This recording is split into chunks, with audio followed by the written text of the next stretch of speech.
Bakal langsung saja kita masuk menuju ke arah kick off kita Group Stage PUBG Mobile Macau Invitational. First destination seperti biasa kita langsung menuju ke Rondo. Satu garis pesawat. Ini akan membuahkan hasil fight yang cukup banyak karena dari garisnya ini melewati test track lalu juga Neox Factory. Seperti biasa Yulin juga masuk. BTR mereka bakal ngambil scrappingan di utara dari Hongshan. Mereka geser tidak mau mengambil Yulin karena Yulin sendiri pun akan diamankan oleh Aurora dan Wolf. Seperti biasa respect dengan tim-tim global lainnya yang mungkin nggak worth juga untuk fight dua tim secara langsung di Yulin. Sementara itu untuk di sisi lain Longho akan kosong. RRQ mereka sebetulnya ada beberapa spot sih, tapi kayaknya kalau dilihat dari Viren yang udah buka parachute, maybe Fongtun akan menjadi target dari tim RRQ. Yulin seperti kita tahu lah ya, udah terlihat ada banyaknya nama-nama yang langsung bertengger. Oke, 3 tiren ya, atas, tengah dan juga bawah nampaknya bakal menjadi pilihan, tapi dari RRQ tersorot sudah dari mata dari seorang top dari tim Aurora. Seberangnya juga ada Yangon Galacticos ramai sekali berkumpul di area Yulin ini. Gila, ini sih lebih dari 2 tim yang diprediksi oleh Cijel. Ci, ya ampun, 1, 2, 3, gue nggak, kayak lebih dari 5 tim. Ini udah terkumpul. Tapi kita positifnya adalah RRQ bukan menjadi cemilan untuk tim-tim yang lain. Ada di sekitar LGD, Tian sudah turun. Dan Furia nampaknya membuka menjadi first blood silence. Masih terus memfokuskan diri ke arah satu pemain LGD ini, Wage. Masih agak slow down aja, tapi Ayala pun juga di area lain membagi angle mencari eliminasi yang lain. Ini memang banyaknya tim barbar yang pengen mengupayakan fight demi fight, tapi Aurora terlihat bagaimana dari Ziol pun mampu melakukan backup menuju ke arah kawannya top yang sedang ter-knockdown. Bahkan di sisi lain Refus juga sedang menghantam pemain-pemain S2G lainnya. Ada kesempatan dari seorang Ziol untuk melakukan revive terlebih dahulu. Lost sepertinya tidak punya needs karena terlihat Lost pun sedang kehilangan arah di bagian bawah. Tenang saja untuk 2 pemain dari Aurora. Ada Refus yang melakukan backup, tapi Lost pun dengan 1 hitnya mendapatkan Aurora. Namun trading knock yang sangat baik, refrag yang sangat indah sejauh ini untuk Aurora masih efektif.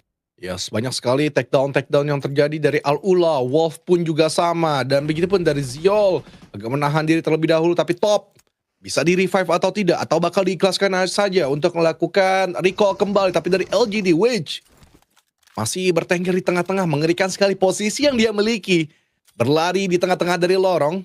Tapi KRX nampaknya dari QXZZ sudah selesai dimakan, ditelan secara mentah-mentah. Tapi RRQ, Indo Pride kita sedang berjuang keras cari eliminasi, tapi Lapar terlalu berani keluar. Nerpeko bahkan yang didapatkan dari seorang Seiklo terlebih dahulu, tapi RRQ masih coba di lock dari seorang Trey, pemain baru yang direkrut dari tim KRX. Lapar agak slow down dulu dan masih mencari angle lagi dari seorang Trey Thompson yang sedikit lagi pelurunya harus dihabiskan ke arah Lapar, Cijel. KRX yang dimana sudah ada kolaborasi ya, Kiwum DRX, makanya namanya udah bukan DRX lagi menjadi KRX. Trey sedang melakukan press menuju ke arah seorang Lapar. Lapar masih selamat. Rapper, what a nice reflect, bisa menghantam balik, tapi sayang 1000 sayang. Hoxi datang menjadi pahlawan untuk KRX menghantam balik RRQ. Dan RRQ ada seorang Genfos di belakang sana, sepatutnya satunya lagi ada di bagian recall tower karena terlihat sudah ada recall yang dimainkan oleh RRQ. Genfos berarti harus berjuang sendirian, survive di bagian Yulin. Tapi lihat bagaimana needs yang dilontarkan dari Chips menuju ke arah Hoxi. Connect begitu saja dan Genfos pun ditangkap oleh satu pemain. Berarti RRQ harusnya udah keluar dari area Yulin. Ya, tapi dari Genfos tadi dapatin juga di arah sisi lain Yangon Galacticos Seiklot. Jadi mestinya dari RRQ sudah 2 ya, sebenarnya sudah 2 poin yang mereka bawa, tapi di area lain Dancing bergejolak juga. Satu fight yang tidak terlepaskan dari tim Alpha 7. Ini tumben-tumbenan nih, Alpha 7 ngambil Dancing yang padahal mereka biasanya dijautin. Dan flight path-nya pun juga tadi flight path-nya juga ke arah sana. Jadi Alpha 7 agak berubah sedikit skema yang mereka mainkan. Lebih bermain agresif aja, tidak tanggung-tanggung, tapi obscure, agak sedikit terbuka angle di belakangnya. Truth the smoke dari seorang Milu Tianba. Coba ngurusin mereka, namun untuk sementara waktu posisi masih aman dari seorang obscure. Guizhou Berjaga-jaga terlebih dahulu, tutup angles dari smoke terlebih dahulu, revive dilakukan, Karyo dan juga Revo dibutuhkan banget untuk saat ini karena melihat dari Time Thunder Talk melakukan komitmen di minimap sebelah kanan atas kita. Sing makin mendekat lagi ke compound pemain dari Alpha 7, telah berhasil di revive kembali dari seorang Obscure, tapi Guizhou masih berhati-hati di lantai 2 aja, Cijal. Ya, ini Alpha 7 yang sudah tidak ada Mafioso ya.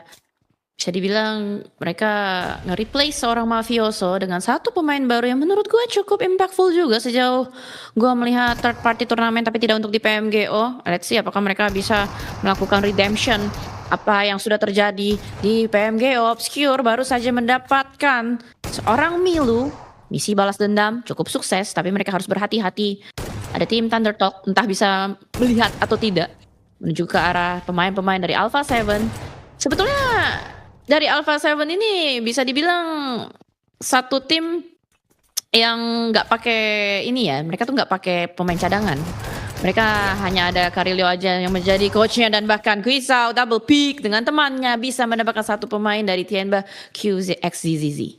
Ya sayang banget padahal Neymar pun juga kayaknya dia legowo aja udah jadiin cadangan juga, cuma mungkin teman-teman yang lain nggak percaya. Ya di sini yang dia tahu Neymar tuh translator. nggak banyak emang sih, cuma Dia sedikit-sedikit. Maka translator. kenapa Ci? Dia tuh translator. Bah emang ngapa dia masuk juga lain? Boleh-boleh aja kalau emang jago, tapi di chips memberikan punggungnya ke arah Kiwan Ziz. Tiba-tiba saja datang, masih memadati lagi dari Bukit Yulin dan Ziz.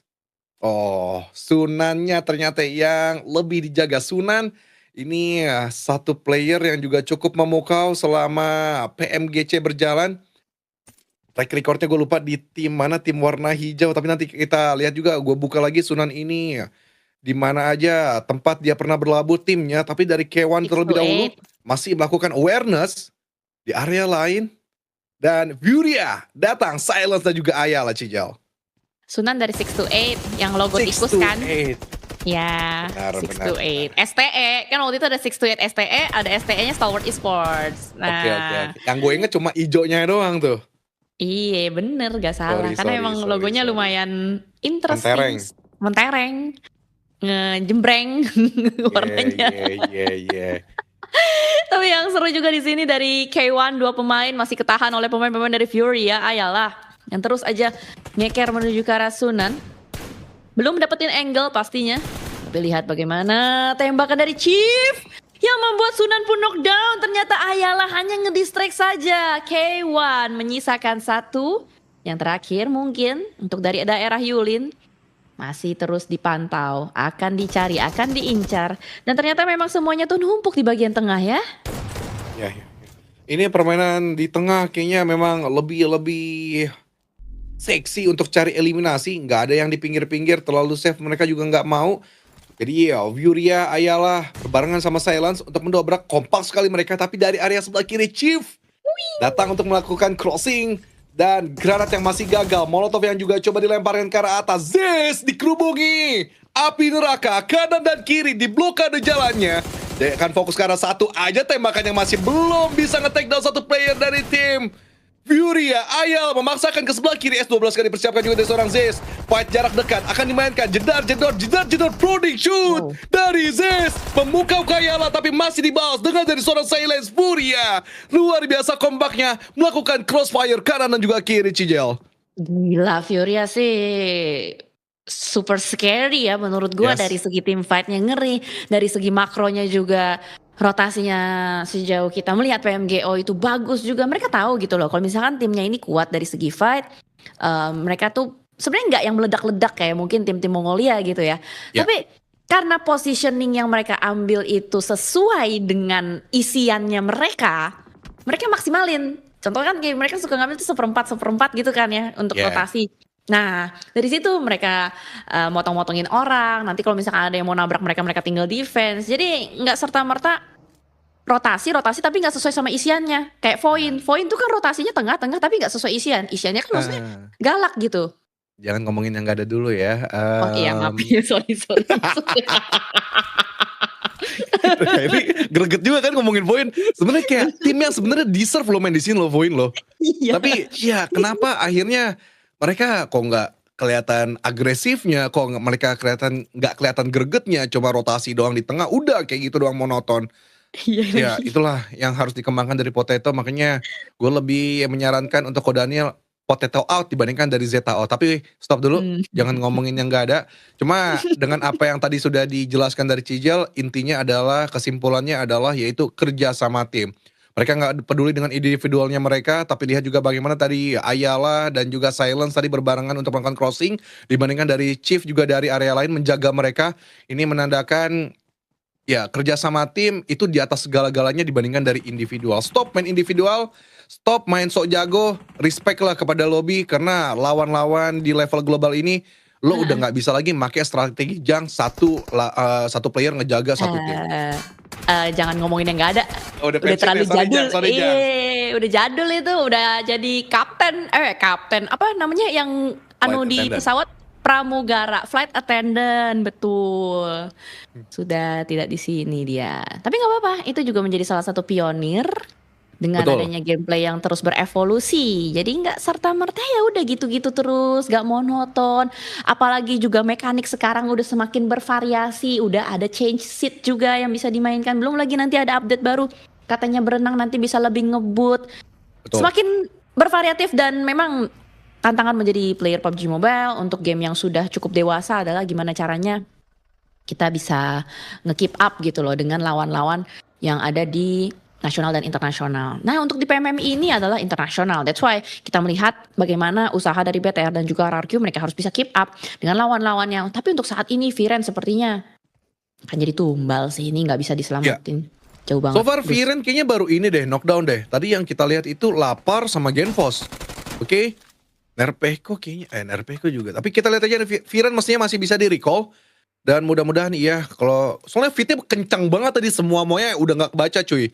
Semuanya berderet, dapetin eliminasi, lihat aja sampai peringkat 12, sampai Yangon Galacticosnya dapat 5, 4, 4, 3 tuh. Kone, Furia, KRX, Alpha 7.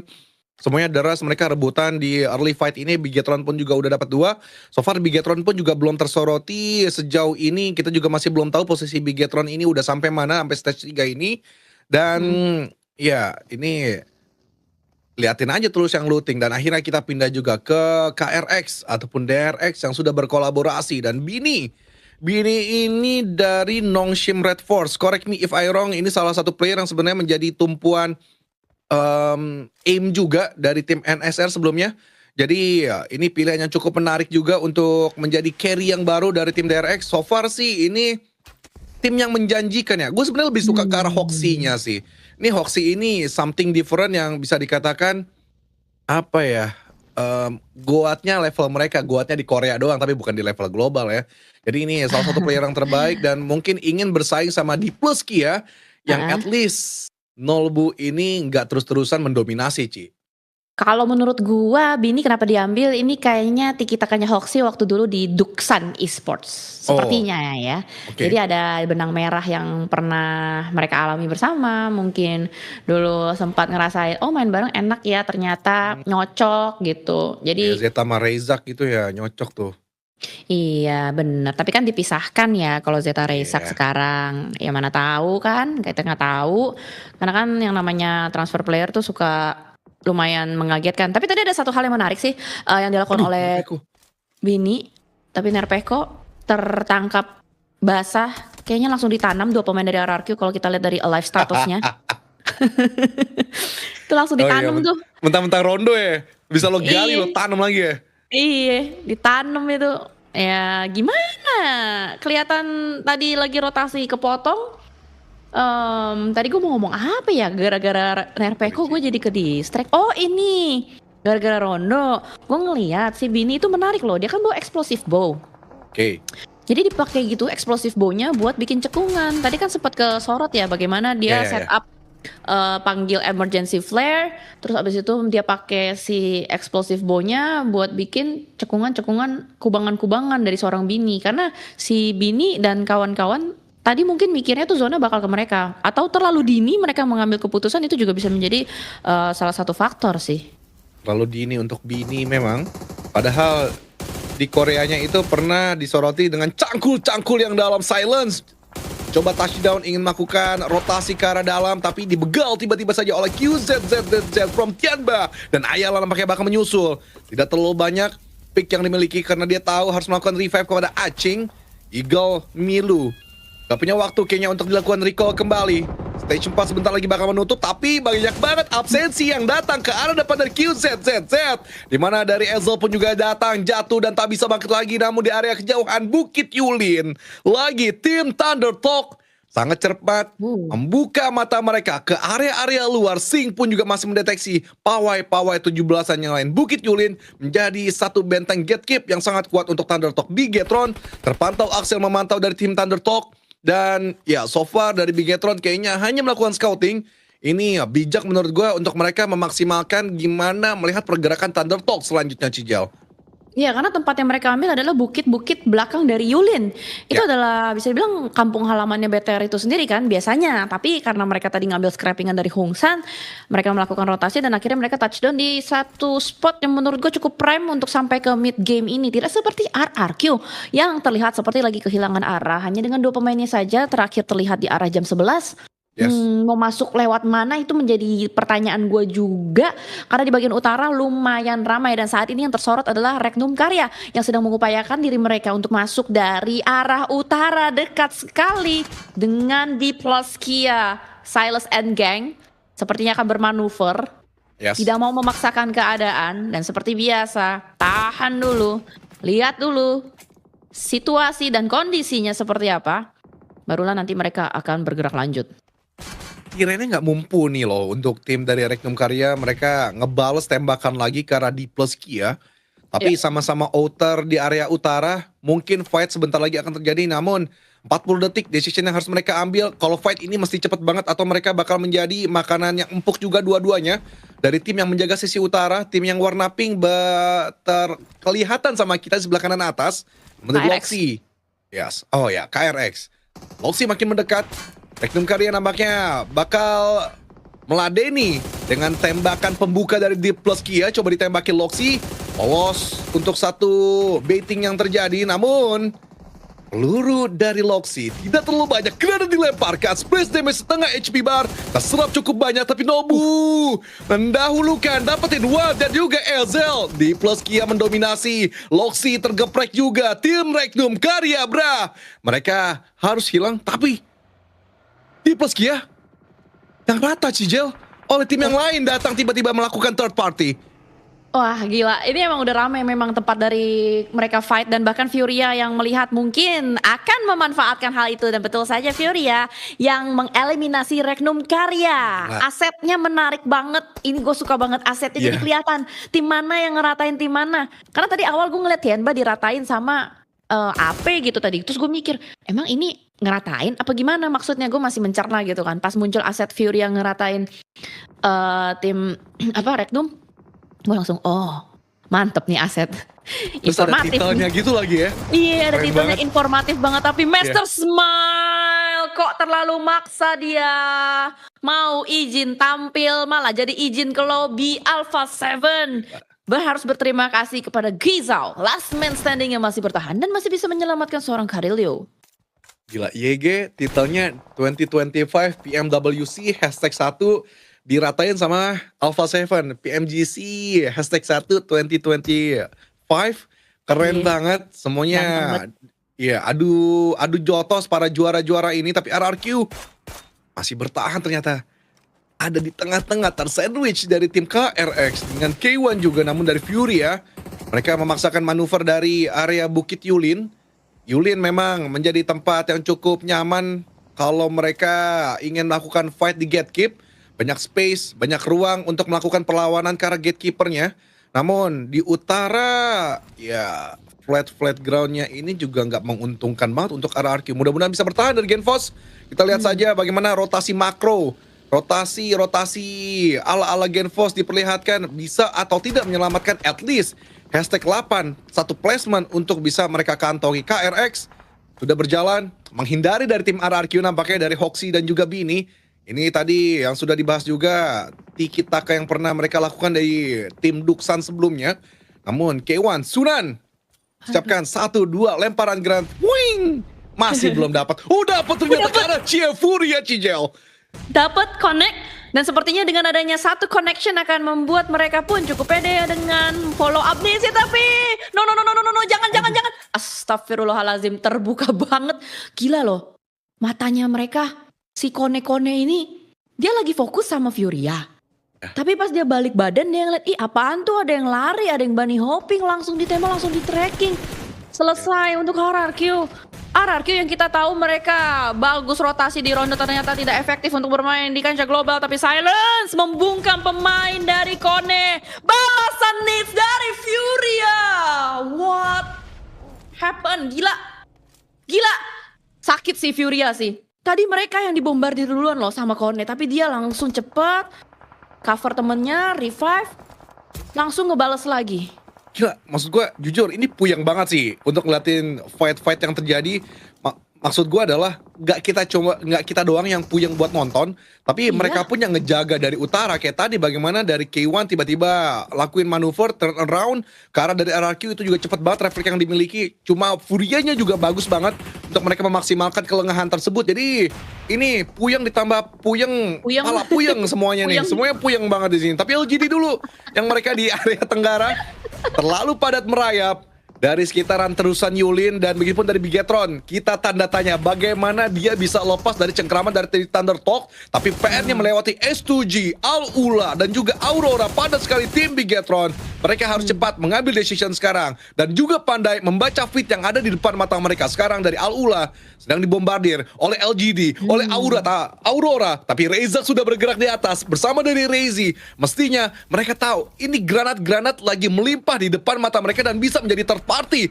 Ini adalah upaya ataupun waktu yang harus mereka manfaatkan sekarang. Tapi tetap nggak boleh lepas dari pandangan dari Thunder Talk. Mungkin Thunder Talk pun juga ngebaca sisi fit yang ada di area Timur Circle Cijel. Karena kalau kita lihat dari Bigetron sendiri pun agak sedikit terdelay tadi pergerakannya. Ada satu pemain yang terculik, itu yang mungkin membuat pada akhirnya Reizi pun harus ditinggalkan di bagian belakang. Rezak dan Federales yang akan menjadi combo-bombo. 1-2 splitnya Rezak dan juga Federales. Entah bisa masuk tepat waktu atau tidak, menjadi third party di antara keramaian dan huru-hara yang sedang terjadi. Spot dari Furia sudah sangat nikmat. Dia tinggal nungguin S2G berkecimpung dengan LGD ataupun Al-Ula dan Aurora. Sebenarnya kalau kita bicara soal entrance ya, ini Wolves yang paling enak loh, kosong banget dari tempat Wolves-nya.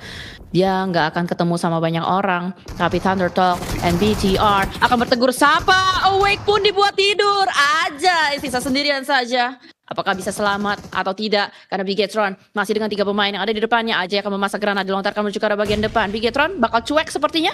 Cuek aja lah, cuekin aja itu satu pemain terakhir. Atau bakal langsung diterabrak beramai-ramai. Ajay! Betul-betul dihabisi, dibombardir, dibumi hanguskan oleh Bigetron. Kompak sekali satu decision yang mereka miliki. Benar sekali. Membersihkan dulu, ngelakuin clearing terlebih dahulu di area outer mereka.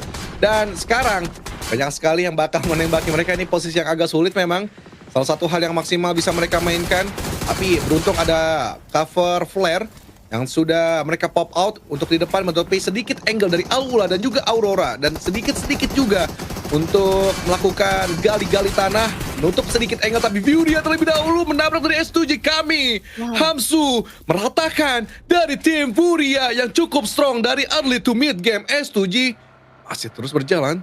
Tapi kami following up gak berani dilakukan oleh tim Bigetron karena masih overthink bagaimana Aurora juga Al-Ula masih menyerang ke arah dari tim Bigetron. Agak slow down memang, tapi decisionnya 15 detik lagi harus diambil sekarang juga. Tapi Wolf di area barat lakukan geprek-geprek juga karena dari Alpha 7 Kario terpantau sisa sendiri. Tidak bisa membangunkan dari seorang Guizhou. Dementrix mengcover temannya yang ada di belakang Slong untuk dilakukan revive terlebih dahulu. Tapi Bigetron rata.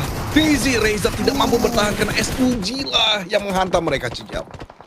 Emang S2G ini gila banget ya, Solke dan kawan-kawan. Tadi defensif mereka kuat, terus juga hanya dengan 2 pemain yang tersisa juga masih bisa melawan balik lagi. Tapi Aurora menunjukkan sebuah hal yang berbeda dengan apa yang mereka mainkan di PMGO. Kali ini untuk di Rondo mereka masih stay dengan 4 pemain. Tidak sebarbar biasanya mereka bermain mengikuti tempo dari lawan-lawannya. Lobby respect sepertinya sedang dimainkan oleh Aurora. Oh, kalau Ya, kemarin sih kayaknya nggak ada respect sama sekali ya dari Aurora ya. iya mainnya sama Sembrono, mereka doang. iya kan? Sembrono kan. Ini jauh lebih respect mereka. Kayak mainnya tuh together. Tadi juga kan pas ngelawan orang di bagian Yulin mereka mainnya bertiga nempel. Ada satu yang Betul. knockdown pun di cover sama seorang Revus. Tapi alulah dengan 4 pemain. Yasser menyapu pemain-pemain dari S2G dan hanya tersisa 3 tim saja saat ini dengan jumlah pemain yang sama masing-masing tim 4 orang. Yes. Tim yang sebenarnya mode defense aja melakukan attacking di waktu yang mepet-mepet. Al-Ula sekarang mereka lebih berani turun gunung, lebih selangkah maju dibandingkan dari Aurora. Over respect nampaknya dari Aurora. Terlalu berhati-hati. Dan yang bagusnya dari tim Al-Ula juga Klaus masih ditinggalkan di atas, menjaga banget agar Aurora tidak mudah untuk mereka turun. Tapi Wolf, 2 angle sekarang mereka pilih. Dan Al-Ula yang dibawa mestinya bisa dihantam juga, di crossing juga oleh pemain-pemain dari Wolf. Slonic yang cukup nyaman angle-nya. Dan sekarang kita menunggu bagaimana decision yang diambil dari Aurora. Aurora menunggu waktu, menunggu vehicle mereka siap. Kalau dilihat sih vehicle-nya sih udah digembosi juga, dan benar aja top yang didapatin dari seorang Bator. Wolf melihat 2 angle sekaligus. Mereka tarik dua-dua tim yang berbeda ini. Dan Aurora, Dok, sama sekali nggak bisa ngebales. Kalau keluar sedikit kepalanya, Slonic bisa mengambil beberapa centing bunyi hitmark warna merah. Loh, kok Aurora malah nge-split? Dia ngirimin Doc untuk nahan pemain-pemain dari Wolves. Dan juga 2 pemain kan fokus dengan seorang Klaus. Masih belum terlihat, masih belum terbuka angle dari Klausnya. Tapi di mana dari seorang Doc saat ini terus menjaga angle dari pemain-pemain Wolves. 1 mobil dibagi berdua, langsung membangun kubangan. Sticky bomb masih cukup efektif juga untuk bisa dipakai di detik-detik terakhir. Efektif banget, langsung kubangannya dalam tuh kata gue. Ketimbang Fragnets ya, mungkin kan kalau Fragnets tuh agak mantul. Kalau sticky bomb tuh kayak lu tepat mau bikin bolongan di mana, tapi necessary pun terlihat oleh seorang R3B agak sedikit nyabun, tidak bisa mendapatkan knockdown pasti. Cukup alot kalau kita lihat sejauh ini stage 8 sudah mulai terbentuk. Al-Ula memang mereka menguasai sisi bagian kanannya, tapi mereka ada di bagian lower ground. Aurora sih yang kayaknya bakal lebih mikir. Dia agak bingung nih gimana cara dia bisa survive lebih lama, karena tempat Aurora ini udah mulai di lockdown sama banyak tim. Ya, yang pertama, kalaupun nanti akhirnya circle sudah selesai di stage 9, Aurora ruang geraknya itu lebih tipis. Kemudian yang kedua adalah mereka kalah selangkah sama Al-Ula yang udah lebih berani untuk menurunkan 3 playernya ke arah bawah.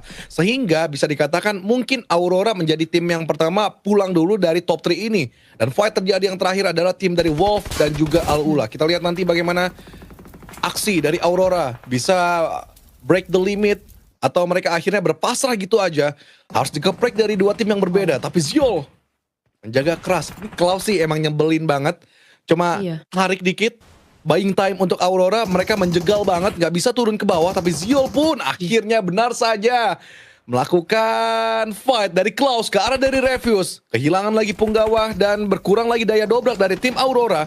Pasrah, ini adalah kata yang tepat mungkin untuk mereka sekarang. Dan benar aja Doc pun juga didapatkan dari Debaton. Nyisa Ziol. Ziol menjadi wasit dari 4 versus 4. Dan Ziol pun juga selesai. Sudah diketahui dengan jelas dari seorang Klaus. Namun Klaus sekarang PR-nya melihat pemain-pemain dari Wolf yang sangat jelas. Tapi terlebih dahulu 2 player di bawah digeprek dengan 4 pemain Wolf yang kompak maju ke depan Cijal. Ini bagus loh setup Klaus. Dia bangun kubangan, dia punya fortingan, dan dia bangun sebuah smoke aktif buat bikin dirinya tuh nggak bisa ketembak. Jadi Aurora tuh nggak bisa saling nge-cover satu sama lain. Tapi di mana dari pemain Wolves pun sudah mulai ditabrak satu persatu. Pemain-pemainnya hanya Klaus yang tersisa, last man standing, dan Klaus serta teman-temannya bisa mendapatkan winner chicken dinner. Al-Ula from Saudi Arabia membuka hari, membuka PMMI dengan adanya winner chicken dinner di Rondo.